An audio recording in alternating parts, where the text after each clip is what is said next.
Hai guys.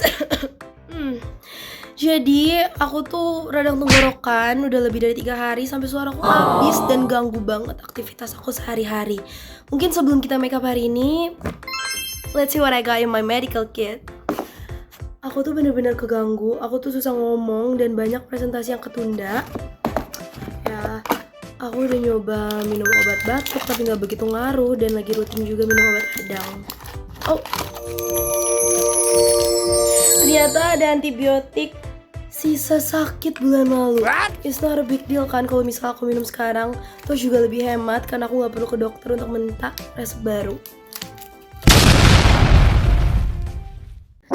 Stop ngelakuin hal kayak tadi atau kalian mau tubuh kalian dalam bahaya.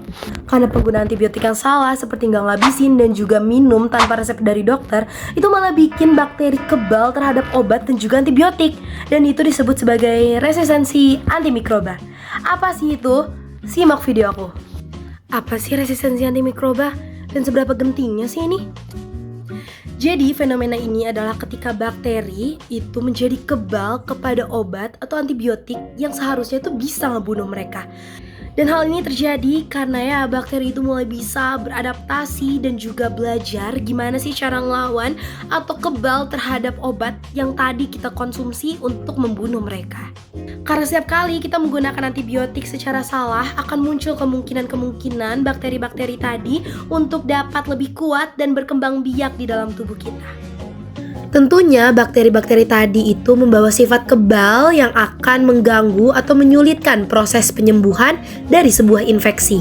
Bete kan jadinya kalau misal kayak infeksi ringan, sekedar sakit radang tenggorokan, itu bakal jadi susah untuk diobatin kalau sudah mengalami resistensi antimikroba.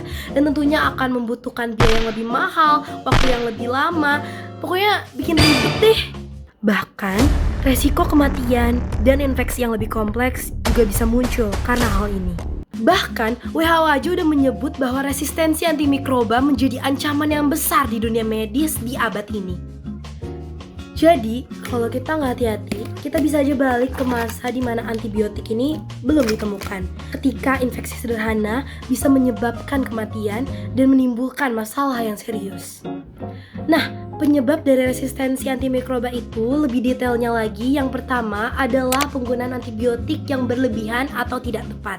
Seperti yang sudah aku sebutkan sebelumnya, mengkonsumsi tanpa resep dokter, tidak menghabiskan sesuai dosis, dan menggunakannya pada kondisi medis yang tidak tepat. Tidak semua penyakit loh bisa menggunakan antibiotik. Dan yang kedua adalah penggunaan antibiotik kepada hewan dan juga ternak. Karena masih sering ditemukan penggunaan antibiotik yang salah kepada hewan ternak dan tentunya hasilnya akan dikonsumsi oleh manusia. Terus kita harus ngapain biar hal mematikan itu nggak terjadi kepada kita? Yang pertama tentunya gunakan antibiotik secara tepat dan sesuai dengan resep dokter. Lakukan pencegahan dan juga jaga kebersihan sekitar. Bijak dalam mengkonsumsi pangan dan juga menjaga lingkungan kita dengan baik. Edukasi dan berbagi pengetahuan. Cari sumber informasi yang terpercaya dengan mendatangi fasilitas kesehatan terdekat dan mencari tahu langsung dari tenaga kerja kesehatan yang lebih paham mengenai hal ini. Semakin bijak kita sekarang, semakin kita dapat melindungi masa depan pengobatan.